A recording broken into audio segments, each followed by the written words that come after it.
Hello everyone, welcome to Disha Academy. നമ്മുടെ IBPS RRBയുടെ regional rural ബാങ്കിന്റെ എക്സാം IBPS RRB ക്ലർക്കിന്റെയും പിഒയുടെയും എക്സാം നോട്ടിഫിക്കേഷൻ വന്നു. ഇനി വളരെ കുറച്ച് ദിവസങ്ങൾ മാത്രമാണ് നമ്മുടെ മുന്നിലുള്ളത്. അപ്പൊ ഈ ഒരു IBPS RRBയുടെ എക്സാം, അതായത് നമ്മുടെ കേരള ഗ്രാമീൺ ബാങ്കിന്റെ എക്സാമിന്റെ ക്ലറിക്കൽ പോസ്റ്റുകളിലേക്കും PO പോസ്റ്റുകളിലേക്കുള്ള ഈ എക്സാം എങ്ങനെ ക്ലിയർ ചെയ്യാൻ പറ്റും? അതായത് നമുക്ക് ഇനി എത്ര ദിവസമുണ്ട്, ആ ദിവസത്തിൽ എങ്ങനെ നമ്മൾ സിസ്റ്റമാറ്റിക് ആയിട്ട് പഠിച്ചു കഴിഞ്ഞാൽ നമുക്ക് നല്ല രീതിയിൽ സ്കോർ ചെയ്ത് ഈ ഒരു ജോബ് അറ്റൈൻ ചെയ്യാനായിട്ട് പറ്റും എന്ന് നമുക്ക് നോക്കാം. അതിന് വേണ്ടിയിട്ട് ഉള്ള പ്രിപ്പറേഷൻ സ്ട്രാറ്റജിയാണ് നമ്മൾ ഡിസ്കസ് ചെയ്യാൻ പോകുന്നത്.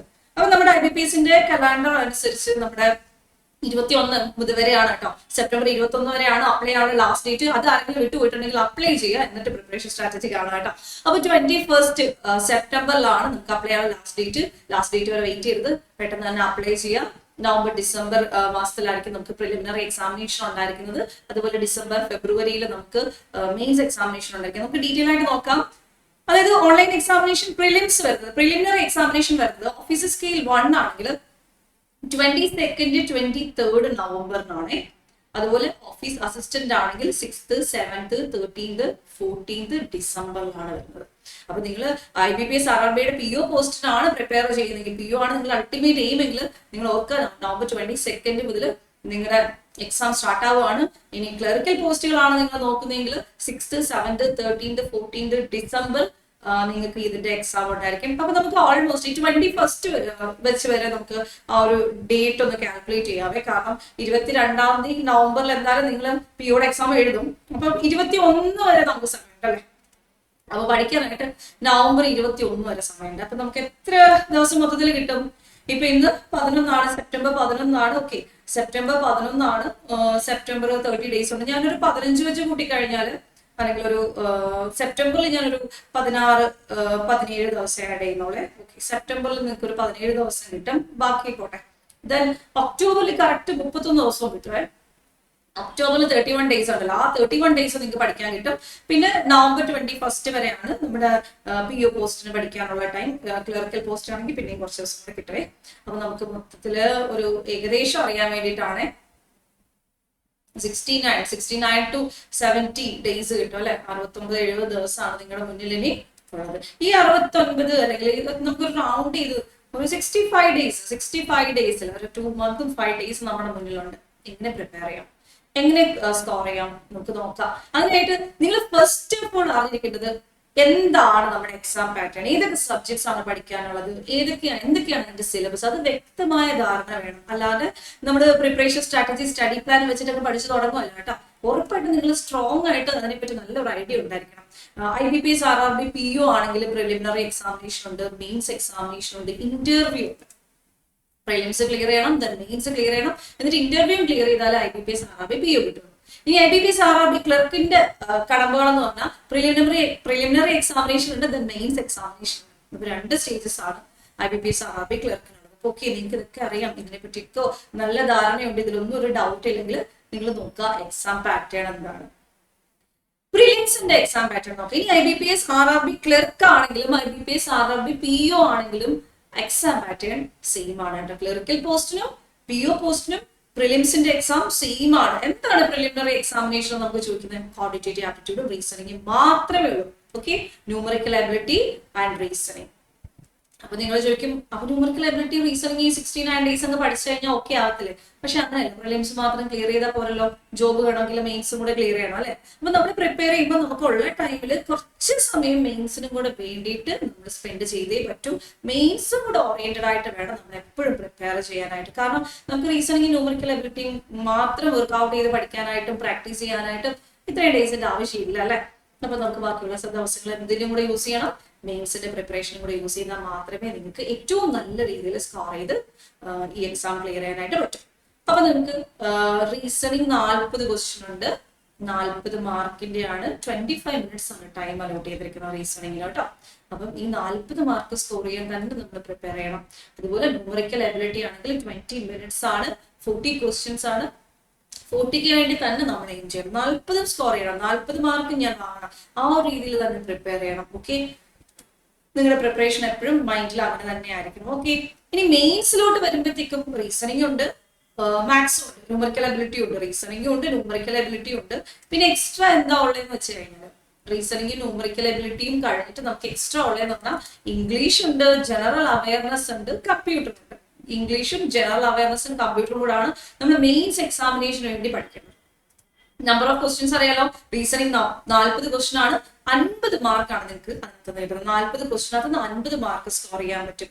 ഓക്കെ, അതുപോലെ ജനറൽ അവയർനെസ് ആണ് 40 ക്വസ്റ്റ്യൻസ് എന്ന് 40 മാർക്സ് ആണ്. ഒരു ക്വസ്റ്റ്യൻ 1 മാർക്ക് വെച്ചിട്ടാണ് ജനറൽ അവയർനെസ് ഉള്ളത്.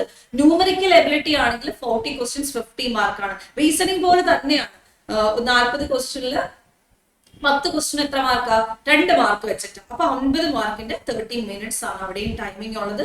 ഇംഗ്ലീഷ് ആണ് 40 ക്വസ്റ്റ്യൻസ് 40 മാർക്സ് ആണ്, അരമണിക്കൂർ സമയമുണ്ട്. അതുപോലെ കമ്പ്യൂട്ടർ 15 മിനിറ്റത്തെ ഉള്ള എക്സാം ആണ്, 40 ക്വസ്റ്റ്യൻ ചോദിക്കും, ഒരു ക്വസ്റ്റ്യൻ 1/2 മാർക്ക് വെച്ച് 20 മാർക്കിന്റെ എക്സാം ആണ്. നിങ്ങൾക്ക് ഇതിനെപ്പറ്റി നല്ലൊരു ഐഡിയ ഉണ്ടായിരിക്കണം. ഒരു ബാങ്ക് എക്സാം അല്ലെങ്കിൽ ഒരു സ്റ്റഡി പ്ലാൻ ജസ്റ്റ് ഫോളോ ചെയ്യുക അല്ല ചെയ്യേണ്ടത്.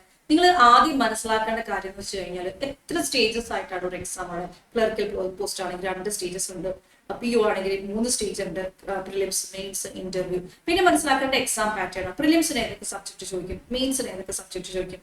ഇനി അതിൽ തന്നെ പ്രിലിംസിന് ചോദിക്കുന്ന സബ്ജക്റ്റിൽ തന്നെ മാർക്ക് വെയിറ്റേജ്, ഒരു ചാപ്റ്ററിൽ നിന്ന് എത്ര മാർക്ക് ചോദിക്കും, അപ്പൊ ഏതൊക്കെ ചാപ്റ്റർ ആണ് ഇമ്പോർട്ടന്റ് ആയിട്ടുള്ള ചാപ്റ്റർ, ഏതൊക്കെ ടോപ്പിക്സ് ആണ് നമ്മൾ കൂടുതൽ കോൺസെൻട്രേറ്റ് ചെയ്യേണ്ടത്. ബാങ്കിനെ സംബന്ധിച്ചിടത്തോളം നിങ്ങൾക്ക് അറിയാം, റീസണിംഗിൽ പസിൽസ്, സീറ്റിംഗ് അറേഞ്ച്മെന്റ്, പസിൽസ് തന്നെ പല രീതിയിൽ ചോദിക്കുന്നുണ്ട്. ഡയറക്ഷൻ ബേസ്ഡ് ആയിട്ടുള്ള, സീറ്റിംഗ് അറേഞ്ച്മെന്റ് ബേസ്ഡ് ആയിട്ടുള്ള, സർക്കുലർ ആയിട്ടുള്ള, അങ്ങനെ കുറെ പ്രാക്ടീസ് ചെയ്യാറുണ്ട്. കാരണം മാർക്ക് വെയിറ്റേജ് കൂടിയ ഏരിയ ആണത്. അപ്പൊ മാർക്ക് വെയിറ്റേജ് കൂടിയ ഏരിയ മനസ്സിലാക്കി തന്നെ നമ്മൾ എന്ത് ചെയ്യണം, പ്രിപ്പയർ ചെയ്യണം. അപ്പൊ നിങ്ങൾ സ്റ്റാർട്ടിങ് ചെയ്യേണ്ടതെന്ന് വെച്ചാൽ ഒരു സ്ട്രോങ് ഫൗണ്ടേഷൻ ഉണ്ടായിരിക്കണം. IBPS RRB PO എക്സാം പാറ്റേണിനെ പറ്റിയും അതുപോലെ ക്വാണ്ടിറ്റേറ്റീവ് ആപ്റ്റിറ്റ്യൂഡിന്റെ, റീസണിംഗിന്റെ ഒക്കെ ബേസിക്സ് നല്ല രീതിയിൽ അറിഞ്ഞിരിക്കണം. ബേസിക്സ് അറിയാത്തവർക്ക് എങ്ങനെ അടുത്തടുത്ത ചാപ്റ്ററുകൾ പഠിക്കാൻ പറ്റും? സോ നിങ്ങൾ ആദ്യം ബേസ് ക്ലിയർ ആക്കുക. കോണ്ടിന്റെ ബേസ് ഓക്കെ ആണോ, റീസണിംഗിന്റെ ബേസ് ഓക്കെ ആണോ? ബേസിക്സ് ഒക്കെ പഠിച്ച് തീർന്നവർക്ക് വേണ്ടിയിട്ടല്ല ഇത് പറയുന്നത്. നിങ്ങൾ സ്റ്റാർട്ടിംഗ് ആണെങ്കിൽ നിങ്ങൾ ഓരോ ചാപ്റ്ററും ബേസ് നന്നായിട്ട് പഠിക്കുക. റേഷ്യോ ആൻഡ് പ്രപ്പോർഷൻ എടുത്ത് പഠിക്കുക, പെർസെന്റേജ് പഠിക്കുക, സിമ്പിൾ ഇൻട്രസ്റ്റ്, കോമ്പൗണ്ട് ഇൻട്രസ്റ്റ് അങ്ങനെയുള്ള അരിത്തമെറ്റിക് സെക്ഷൻസ് പഠിക്കുക. ഡെയിലി സിംപ്ലിഫിക്കേഷൻ ചെയ്ത് നോക്കുക, ഡെയിലി സ്പീഡ് മാത്സ് പ്രാക്ടീസ് ചെയ്യുക. മൾട്ടിപ്ലിക്കേഷൻ, ഡിവിഷൻ, അഡീഷൻ, സബ്ട്രാക്ഷൻ ഒക്കെ നല്ല തറവായിരിക്കണം. അതുപോലെ തന്നെ ഷോർട്ട് ട്രിക്സ് ഒക്കെ അറിഞ്ഞിരിക്കണം. ഓക്കെ, മൾട്ടിപ്ലിക്കേഷൻ ട്രിക്സ് ഒക്കെ കുറച്ച് പഠിച്ചു വെക്കണം. കാരണം ടൈം അത്ര ഇമ്പോർട്ടന്റ് ആണ് കോമ്പറ്റേറ്റീവ് എക്സാംസിന്. ഓക്കെ, അതുകൊണ്ട് ഫസ്റ്റ് ഓഫ് ഓൾ നിങ്ങൾക്ക് ക്വാണ്ടിറ്റേറ്റീവ് ആപ്റ്റിറ്റ്യൂഡും റീസണിംഗിന്റെയും ബേസിക്സ് നല്ല നോളജ് ഉണ്ടായിരിക്കണം. സബ്ജക്ട് വൈസ് അല്ലെങ്കിൽ ടോപ്പിക് വൈസ് ഈ സബ്ജക്ട് നന്നായിട്ട് പഠിക്കണം. ദെൻ സിലബസ് കംപ്ലീറ്റ് ചെയ്യണം. Learn all topics with a focus on high weightage areas. Syllabus complete ചെയ്യുമ്പോൾ ഇപ്പൊ കോണ്ടന്റ് കേസിൽ നിങ്ങൾക്ക് മാർക്കിന്റെ ഒരു ഡിഫറൻസ് ഉണ്ടല്ലോ. എത്ര മാർക്ക് തൊട്ട് ഇത്ര മാർക്ക് വരെ ക്വാണ്ടിറ്റേറ്റീവ് ആപ്റ്റിറ്റ്യൂഡ് സ്പീഡ് മാത്സ് എന്നാണ്, എത്ര മാർക്ക് തൊട്ട് DI എന്നാണ്, എത്ര മാർക്ക് അരിത്തമെറ്റിക് സെക്ഷനിൽ നിന്നാണ്. അപ്പൊ അതിന്റെ വെയിറ്റേജ് അനുസരിച്ച് വേണം പഠിക്കണം. ആ വെയിറ്റേജ് ഞാനൊന്ന് പറയാവേ. അതായത് മാത്സിന്റെ കേസിൽ 12 to 15 മാർക്സ് എവിടുന്നാണ് അറിയോ? മാത്സിന്റെ കേസിൽ ഇപ്പൊ ക്വാണ്ടിറ്റേറ്റീവ് ആപ്റ്റിറ്റ്യൂഡ് ആണ് നിങ്ങൾ പഠിക്കാതിരിക്കുന്നെങ്കിൽ 12 to 15 മാർക്ക്, 12 മുതൽ 15 വരെയുള്ള മാർക്കുകൾ നിങ്ങൾക്ക് കിട്ടും. Simplification and approximation. സിംപ്ലിഫിക്കേഷൻ പഠിച്ചു കഴിഞ്ഞാൽ ദെൻ അപ്രോക്സിമേഷൻ എന്ന് പറഞ്ഞ ചാപ്റ്റർ, സിംപ്ലിഫിക്കേഷൻ, അപ്രോക്സിമേഷൻ,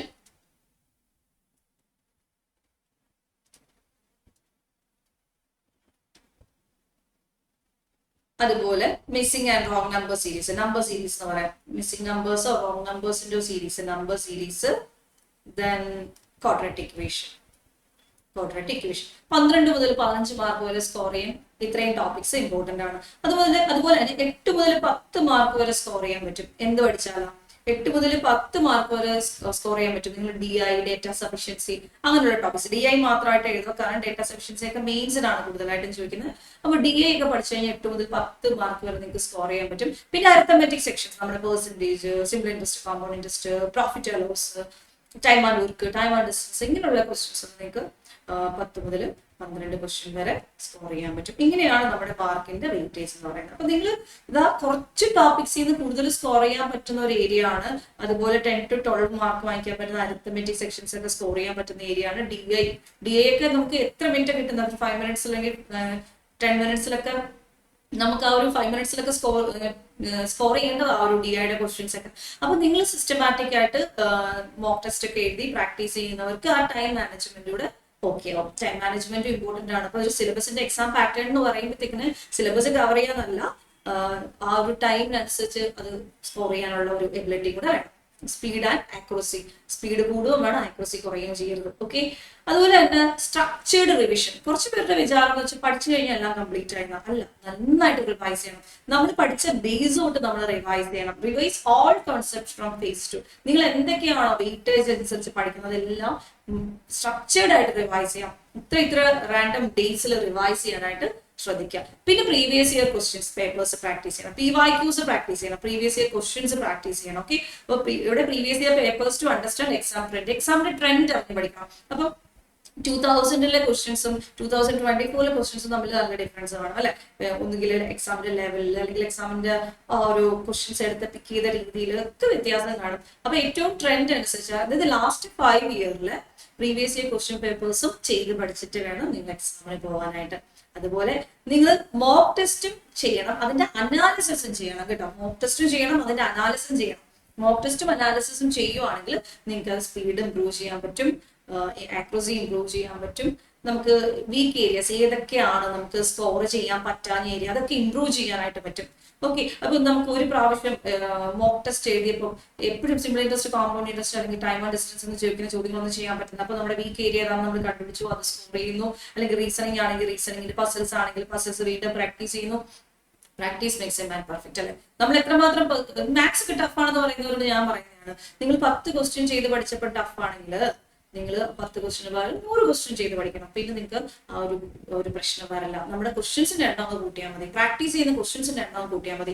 10 ക്വസ്റ്റ്യനിൽ ചിലപ്പം എല്ലാം ക്ലിക്ക് ആവണമെന്നില്ല ചില ആൾക്കാർക്ക്. അതിന് പകരം 50 ക്വസ്റ്റ്യൻസ് ചെയ്യുമ്പോഴായിരിക്കും ഒരു ഡൗട്ട് ചോദിച്ചു കഴിഞ്ഞാൽ തന്നെ അത് ഏറ്റവും ക്ലിയർ ആയിട്ട് മനസ്സിലാക്കാൻ പറ്റുന്നത് ഒരു എക്സാമ്പിൾ പറയുമ്പോഴല്ലേ, എടാ ഈ ക്വസ്റ്റ്യൻ നോക്കി, ഈ ക്വസ്റ്റ്യൻ ഇങ്ങനെ ചെയ്യണം, അതേ പാറ്റേണിൽ വേറെ ക്വസ്റ്റ്യൻ നോക്കാം. അതായത് 2-3 ക്വസ്റ്റ്യൻസ് ചെയ്ത് കഴിയുമ്പോൾ ഓക്കെ ഇപ്പൊ മനസ്സിലായി എന്ന് പറയാറുണ്ട്. അതാണ് ക്വസ്റ്റ്യൻസിന്റെ എണ്ണം ഒന്ന് കൂട്ടാം, അപ്പൊ നന്നായിട്ട് നിങ്ങൾക്ക് പ്രാക്ടീസ് ചെയ്യാൻ പറ്റും. പിന്നെ ഫൈനൽ റിവിഷൻ എന്ന് പറഞ്ഞാൽ നല്ല രീതിയിൽ ഒരു എക്സാം മോഡിൽ ഇരുന്ന് നമ്മുടെ മോക്ക് ടെസ്റ്റുകൾ എഴുതുന്ന പോലെ, സെക്ഷൻ വൈസ് മോക്ക് ടെസ്റ്റ് ചെയ്യുന്ന പോലെ ഫുൾ ലെങ്ത് എക്സാംസ് എഴുതി തന്നെ ഫൈനൽ റിവിഷൻ കംപ്ലീറ്റ് ചെയ്യണം. ഓക്കെ, അപ്പൊ ഞാനൊരു ചെറിയൊരു സ്റ്റഡി പ്ലാൻ സെറ്റ് ചെയ്തിട്ടുണ്ട്. ഓരോ വീക്ക് ആയിട്ടാണ്, ഞാൻ ജസ്റ്റ് ഒന്ന് പറയാം, നിങ്ങളൊന്ന് ട്രൈ ചെയ്ത് നോക്കണം. ഇതുപോലെ നിങ്ങൾക്ക് എന്തായാലും ഇത് യൂസ് ആവുമെന്ന് വിചാരിക്കുന്നു. അപ്പൊ നിങ്ങൾ ഫസ്റ്റ് വീക്ക് ഇപ്പം നിങ്ങൾ കുറച്ചൊന്ന് പ്രിപ്പയർ ചെയ്തവരാണെങ്കിൽ നിങ്ങൾക്ക് ഈ ഒരു പാറ്റേൺ അതുപോലെ ഫോളോ ചെയ്യാൻ പറ്റും.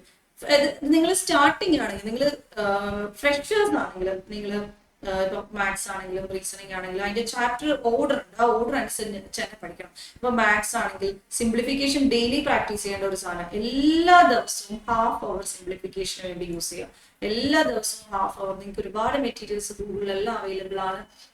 അതുപോലെ നമ്മുടെ ബാങ്കിന്റെ ക്ലാസ്സുകളിലൊക്കെ അവൈലബിൾ ആണ്, നമ്മുടെ ടെലഗ്രാമിൽ അവൈലബിൾ ആണ്, നമ്മുടെ ദിശയുടെ ബാങ്കിങ്ങിന്റെ ടെലഗ്രാമിൽ അവൈലബിൾ ആണ്, ദിശയുടെ ബാങ്കിങ് ചാനലുകളിൽ അവൈലബിൾ ആണ്, അതുപോലെ ഓൺലൈൻ കോഴ്സസുകളിൽ അവൈലബിൾ ആണ്. നിങ്ങൾ എങ്ങനെയായാലും മാക്സിമം ക്വസ്റ്റ്യൻസ് ചെയ്ത് പഠിച്ചിട്ട് ഹാഫ് അവേഴ്സ് എല്ലാ ദിവസവും സിംപ്ലിഫിക്കേഷൻ ചെയ്ത് പഠിക്കുക. അത് കഴിഞ്ഞിട്ട് എല്ലാ ഡേയ്സിൽ ഉൾപ്പെടുത്തേണ്ട ഒരു സാധനമാണ് DI ഡേറ്റ ഇന്റർപ്രിട്ടേഷൻ പഠിക്കുക. ഞാൻ പറഞ്ഞില്ലേ, ഈ ഒരു സിംപ്ലിഫിക്കേഷൻ ഞാൻ ആദ്യം പറഞ്ഞു 10 to 12 മാർക്ക് സ്കോർ ചെയ്യുന്ന സ്പീഡ് മാത്സ് ഏരിയ ഒരു 4 days മതി ഇത് പഠിച്ചു തീർക്കാനായിട്ട്. 4 ദിവസം simplification, approximation, missing numbers, wrong numbers, quadratic equation അതൊക്കെ പഠിച്ചു തീർക്കാനായിട്ട് ഒരു 4 ദിവസം ധാരാളമാണ് നല്ല രീതിയിൽ പ്രാക്ടീസ് ചെയ്ത് പഠിക്കാനായിട്ട്. അപ്പൊ ഒരുപാട് ഡേയ്സ് ഒന്നും നിങ്ങൾക്ക് അതിന് വേണ്ടി സ്പെൻഡ് ചെയ്യേണ്ട കാര്യമില്ല, അത്രയും ചെറിയ സംഭവമാണ്. പിന്നെ അരിത്തമെറ്റിക് സെക്ഷൻസ് പഠിക്കുമ്പോൾ റേഷ്യോ തുടങ്ങാം, ദെൻ പെർസെൻറ്റേജ് പഠിക്കുക, സിമ്പിൾ ക്വസ്റ്റ്യൻസ് ലെവൽ ക്വസ്റ്റ്യൻസിലോട്ട് ചെയ്ത് പഠിക്കാം. ഓക്കെ, നിങ്ങൾക്ക് ഇനി ഒരു അങ്ങനെ ടോപ്പിക് വൈസ് പഠിച്ചിട്ട് സെക്ഷൻ വൈസ് മോക്ക് ടെസ്റ്റുകൾ എഴുതി റിവിഷൻസ് പ്രോപ്പറായിട്ട് ചെയ്ത് റിവിഷൻസ് ചെയ്യുമ്പോൾ കൂടുതൽ കാര്യങ്ങൾ ലേൺ ചെയ്യും. അപ്പൊ learn, practice, revision, mock test, learn, practice, revision, mock test, ഇതൊരു സർക്കിൾ ആയിട്ട് പോയി കഴിഞ്ഞാൽ നിങ്ങൾ ഫസ്റ്റ് അറ്റംപ്റ്റ് ആണെങ്കിൽ ഈ ഒരു എക്സാം ക്ലിയർ ചെയ്യാനായിട്ട് പറ്റും. ഇനി കുറച്ചൊക്കെ പ്രിപ്പയർ ചെയ്ത് കഴിഞ്ഞിട്ടുള്ളവരാണെങ്കിൽ, അല്ലെങ്കിൽ നമുക്കിനി വളരെ കുറച്ച് ദിവസമേ ഉള്ളൂ, അപ്പൊ പ്രിപ്പയർ ചെയ്തിട്ടുള്ളവരാണെങ്കിൽ പ്രാക്ടീസ് ചെയ്യുകയാണ് ചെയ്യേണ്ടത്. നല്ല രീതിയിൽ പ്രാക്ടീസ് ചെയ്യുക, നല്ല രീതിയിൽ മോക്ക് ടെസ്റ്റുകൾ എഴുതുക കേട്ടോ. അപ്പൊ മെയിൻസിനെയും കൂടെ ബേസ് ചെയ്തിട്ടുള്ള ഒരു സ്റ്റഡി പ്ലാൻ ആണ് ഞാൻ പറയുന്നത്. അപ്പൊ വീക്ക് 1 നിങ്ങളുടെ ഫസ്റ്റ് വീക്കിൽ പസിൽസ് ഒക്കെ ചെയ്ത് പഠിക്കുക, seating arrangement, circular seating arrangement select ചെയ്യുക, പസിൽസ് ചെയ്ത് പഠിക്കുക, ക്വാണ്ടിറ്റേറ്റീവ് ആപ്റ്റിറ്റ്യൂഡിലെ number system, HCF LCM related ആയിട്ടുള്ള പ്രോബ്ലംസ് ചെയ്ത് പഠിക്കുക. ഫസ്റ്റ് വീക്ക് ആണേ. എന്നിട്ട് പസിൽസിന്റെ തന്നെ ഡയറക്ഷൻ ബേസ്ഡ് ചെയ്ത് പഠിക്കുക. അപ്പം വീക്ക് 1 നിങ്ങൾക്ക് റീസണിങ്ങിന്റെ ടാർഗറ്റ് പസിൽസ് ആണ്, സീറ്റിംഗ് അറേഞ്ച്മെന്റ് ബേസ്ഡ് ആയിട്ടുള്ള സർക്കുലർ സീറ്റിംഗ് അറേഞ്ച്മെന്റ്, അതുപോലെ ഡയറക്ഷൻ ബേസ്ഡ് ആയിട്ടുള്ള പസിൽസും ചെയ്ത് പഠിക്കാം. ദെൻ കോണ്ട് വരുമ്പോഴത്തേക്കും ഈ ഒരു ചാപ്റ്റർ അത്രയും ഒരുപാട് ടൈം സ്പെൻഡ് ചെയ്യേണ്ട, നിങ്ങൾ DI ബാർ ഗ്രാഫുകൾ മാക്സിമം നമ്പർ ഓഫ് ക്വസ്റ്റ്യൻസ് ചെയ്ത് പഠിക്കും. പുതിയ ഐഡിയാസ്, അതായത് പുതിയതൊന്നും പഠിക്കാനില്ല, ഡേറ്റ പിക്ക് ചെയ്ത് ചെയ്യുന്ന കാര്യമാണ്, അത് സ്പീഡപ്പ് ആക്കി എടുക്കുക കേട്ടോ. ദെൻ ഇംഗ്ലീഷിന്റെ റീഡിങ് കോംപ്രിഹെൻഷൻ ആണ്, ഗ്രാമർ ബേസ്ഡ് ആയിട്ടുള്ള ടെൻസസ്, ആർട്ടിക്കിൾസ് ഒക്കെ പഠിക്കുക, സ്പോർട്ടിംഗ് എറേഴ്സ് ഒക്കെ പഠിക്കുക.